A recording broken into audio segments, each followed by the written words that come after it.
Harris always keeps two shades on mixtures of orange or yellow. But I don't think he is at all wise in this. His complexion is too dark for yellows. Yellows don't suit him. There can be no question about it. I want him to take blue as a background with white or cream for relief. But there, the less taste a person has in dress, the more obstinate he always seems to be.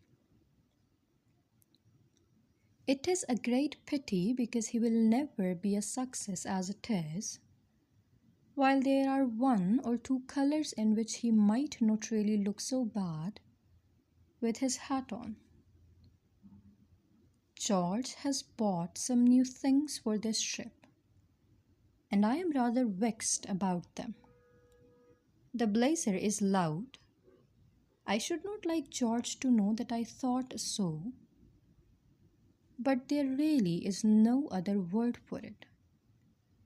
He brought it home and showed it to us on Thursday evening. We asked him what color he called it, and he said he didn't know. He didn't think there was a name for the color. The man had told him it was an Oriental design.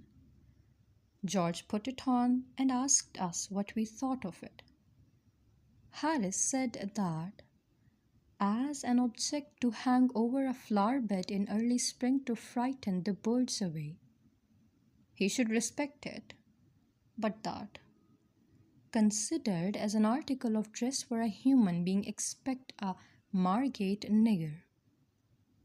It made him ill.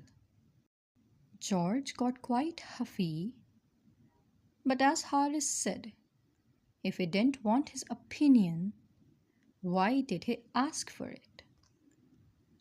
What troubles Harris and myself with regard to it is that we are afraid it will attract attention to the boat. Girls also don't look half bad in a boat if prettily dressed. Nothing is more fetching to my thinking than a tasteful boating costume.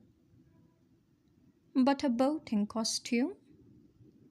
It would be as well if all the ladies would understand, ought to be a costume that can be worn in a boat and not merely under a glass case. It utterly spoils an excursion if you have folk in the boat who are thinking all the time a good deal more of their dress than of the trip. It was my misfortune once to go for a water picnic with two ladies of this kind. We did have a lovely time. They were both beautifully got up. All lace and silky stuff and flowers and ribbons and dainty shoes and light gloves. But they were dressed for a photographic studio, not for a river picnic. They were the boasting costumes of a French fashion plate. It was ridiculous, fooling about in them anywhere near real earth, air, and water. The first thing was that they thought the boat was not clean. We dusted all the seats for them and then assumed them that it was. But they didn't believe us. One of them rubbed the cushion with the forefinger of her glove and showed the result to the other, and they both sighed and sat down with the air of early Christian martyrs, trying to make themselves comfortable up against the stake. You are liable to occasionally splash a little when sculling, and it appeared that a drop of water ruined those costumes.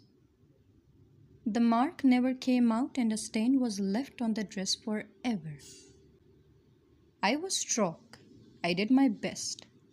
I feathered some 2 feet high and I paused at the end of each stroke to let the blades drip before returning them. and I picked out a smooth bit of water to drop them into again each time.